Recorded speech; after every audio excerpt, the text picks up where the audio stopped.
kids I can be friends with here! Hi, I'm Beth! Hey. Today I'm going to talk about Beth and give you a hero introduction to her. Keep in mind that Beth is currently not viable in PvP because of her skill set relying on bleed, which must be applied by the enemy and gets punished by either Demiurge Stella, regular Stella, or Tio, right? So we will focus on her utility in guild raids and also overall in PvE and her future. So, without out of the way, let's go. Okay, let's go over Beth's stats. Beth has a very high speed of 134. It's not one of the highest, but it gets pretty much close to it. And her evasion is a bit above average. Accuracy is not bad, but not good either. And if you think about her attack is very high for base attack. It's higher than Noah's. It's slightly higher than Air. And for that, her defense is abysmal. She has a very low base def. So you definitely want, if you want def stats, you only want flat defense stats. And evasion, I'm not sure if she's viable in evasion, but if you don't play her in arena anyway because of her skill set, then that doesn't actually matter. Keep in mind that her effectiveness is kinda not high, so you need to build up her effectiveness so that you can beat every boss and apply bleed on it. So, let's talk about Beth's skills. Her S1 is a single target attack, Beware the Scissor Girl, which has a certain and up to 50% chance to increase penetration for 2 turns. Also, if the enemy has bleed applied, it will deal 3% of the target's max health as fixed damage. Keep in mind, penetration is a sub-theme of Beth, which sounds strong on paper, but what really makes her shine is the fixed damage if the enemy has bleed applied. Her S2, on the highest level, gives a 60% chance to inflict bleeding on all enemies, and it's up for 2 turns if the level is maxed. Also, the damage dealt is increased if Beth has penetration on herself. So, burst level 1 on the S2 adds 5% of the target's max health as fixed damage. This is the important burst. 5% is a lot, and it really stacks up over time if you have a lot of fixed damage on the enemy.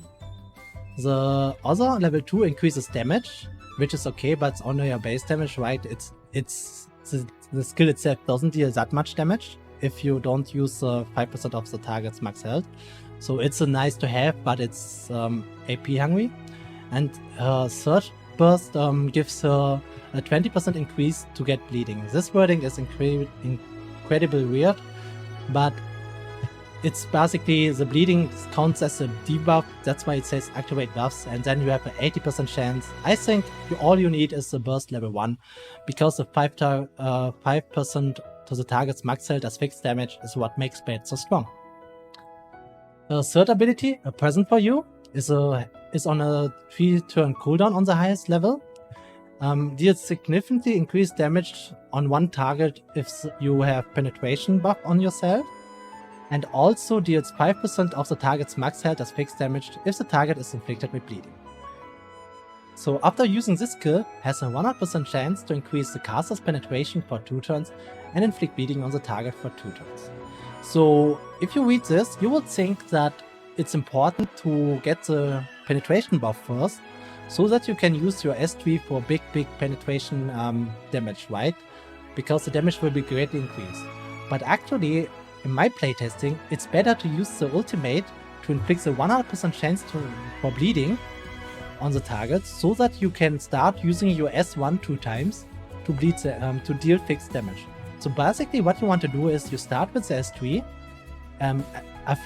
you afflict bleeding on the enemy, go 2 times into Beware the Scissor Girl S1, so you deal 6% of the target's max hit as damage next to the regular damage, and then use the surprise burst level 1 to also deal 5% damage. And then you have a 60% chance that your enemy will have bleed again, and you can go into your ultimate, and this time it will actually also deal fixed damage of 5% and deal more damage thanks to penetration increase, right? So keep in mind, if you want to start with S3 and then loop through 2 times S1 into S2 into S3 and repeat. That's why Beth, even as a solo hero, is super strong in guild raids. Your skill chain passive is a chain start effect, and all your teammates will deal penetration, will have the penetration effect, right? So increase the penetration of all characters participating in the skill chain by 30%. Means it's basically the penetration buffs for the duration of the chain attack, and it's really, really good. Right? It's such an amazing skill. Really, really good. Problem is it's a starter, but we don't have that many good starters yet, unlike finishers. So you will, if you don't pair with Eternal, you will basically always have her as a starter. Her dual attack effect gives heals health by 20% of damage dealt, and that's nice and all, but it can't actually happen yet with dual attack with her, but yeah, it's not increasing the damage. It's okay. It's definitely a high value. 20% is a high value. Keep that in mind. Let's talk about the transcendence of Beth, and she's one who doesn't need really transcendence because it's not really unlocking anything she needs. But on 4-star, allied team critical damage is increased by 4%, and on 6-star also another 4%, right? So you can go for it, but it's not a high priority. She doesn't need really critical damage, and yeah. Beth's exclusive equipment is Demonic Twin. It increases the accuracy to fire by 30 and has a very, very strong passive. When an enemy is inflicted with bleeding at the end of the turn, increases the priority of the wearer by 70%. This basically means every time an enemy with bleed takes its turn, after the turn, Beth will basically get another turn. So this is one of the strongest exclusive equipments, and definitely worth it on Beth to spam her fixed damage on the guild raid, for example, more frequently. It's really, really good. The best weapon on Beth is Surefire Javelin. It increases damage dealt by up to 2% of the target's max health when attacking a single target. This goes very well with the fixed damage team of Beth and allows you to fine-tune yourself against strong guild raid bosses with big fixed HP pools. So definitely go for that if you plan to build Beth. The accessory slot on Beth is actually quite complicated.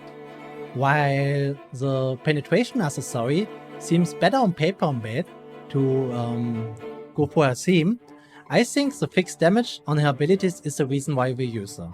So getting as much speed as possible is needed.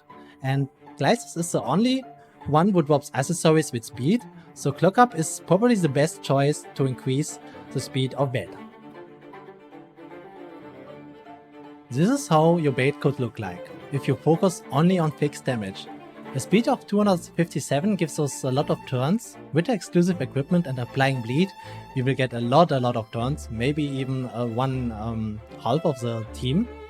And also, keep in mind that you need effectiveness. I have on this build 183 effectiveness, which might be enough for guild raids, but just check the enemy boss first and determine from that.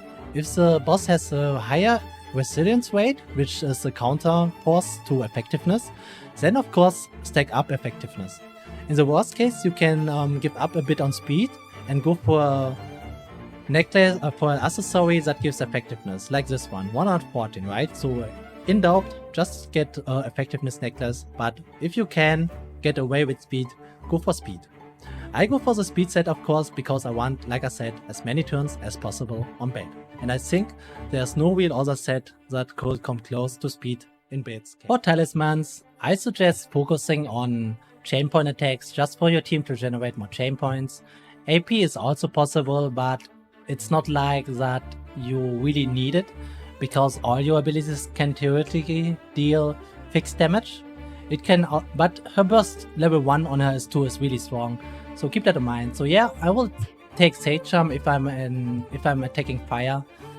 The crit ones are not reliable unless you build a lot of crit on her, but I'm not sure if you can, if you focus on speed and effectiveness first. And also, other than that, let me check a second. Executioner Charm could be viable, right? Depending on how often the enemy enrages, but afterwards, I think, yeah, it's too fight dependent, right? Here you have the Gladiator's Charm. which basically gives you chain points when using an ultimate. So this could be also very, very good. Depending on if you have skill S3 on max, then it could be a more reliable source than crit rate, for example, the crit dice, right? So keep that in mind. Depending on your team, you have multiple options, and it's all about chain point generation. I think it's a no-brainer. The best unit to put with Beth is Eliza. While Eliza is not blue, her ability to apply bleed with basically all her abilities on a very, very high percentage makes Beth more reliable and prevents the enemy from really not having bleed at any point, right? The problem with Eliza is that she herself is not a really, really amazing DPS. Her damage is kind of lackluster. And of course, as I said, she's not blue. And so you have to really, really think a lot about putting Eliza in, as she will cost you one unit that could be someone else, right? And she will only support bait, while her defense break is nice, but most units we are using fixed damage on have immunity to defense break anyway.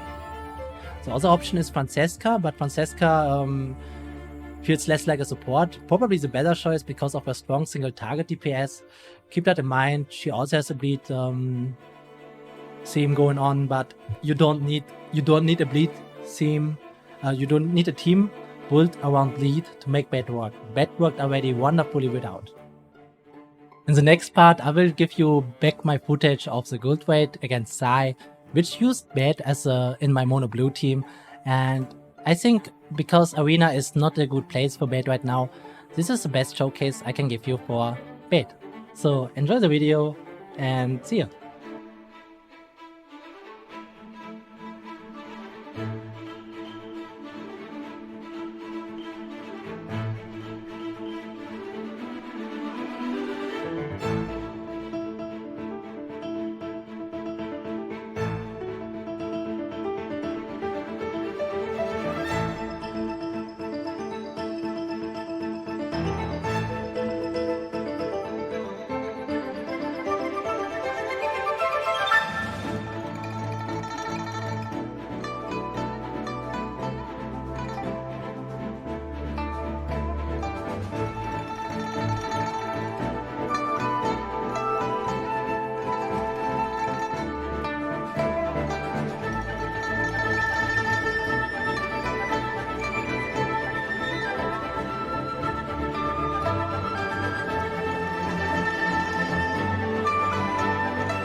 Okay, we got it.